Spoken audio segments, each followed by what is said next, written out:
North Korea, U.S. brings strategic assets under pretext of Olympics in South Korea-Tehran FNA despite the promise to suspend annual military drills with South Korea in the wake of the 2018 Olympics. The U.S. has been boosting forces near the Korean Peninsula since the beginning of the year.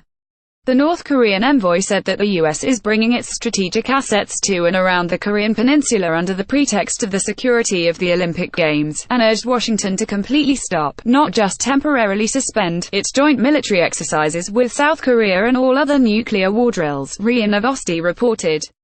He added that North Korea's decision to strengthen nuclear force was absolutely the right choice. This is dangerous act of throwing a wet blanket over the current positive atmosphere of inter-Korean relations, envoy stressed. This year, the annual War Games scheduled for February have been suspended at the South Korean request due to the 2018 Winter Olympic Games. However, North Korea has previously called for the complete cancellation. Earlier this month, despite the promise, the U.S. sent one new amphibious assault ship, an extra aircraft carrier and a slew of bombers to the Indo-Pacific region. The first signs of thaw were seen in relations between Pyongyang and Seoul, as representatives from North and South Koreas began direct talks in early January, in the first instance of face-to-face dialogue in more than 2 years at the Peace House in the Joint Security Area in the truce village of Panmunjom, at the demilitarized zone DMZ between the divided countries.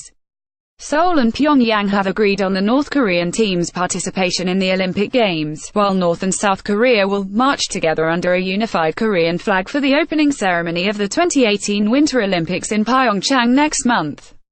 Pyongyang has firmly defended its military program as a deterrent against the hostile policies of the U.S. and its regional allies, including South Korea and Japan. North Korean officials have time and again accused their American counterparts of seeking regime change in their country. Washington's decades-long military presence in and around the Korean Peninsula has forced Pyongyang to develop its ballistic missiles and nuclear weapons as a deterrent against Washington's aggression.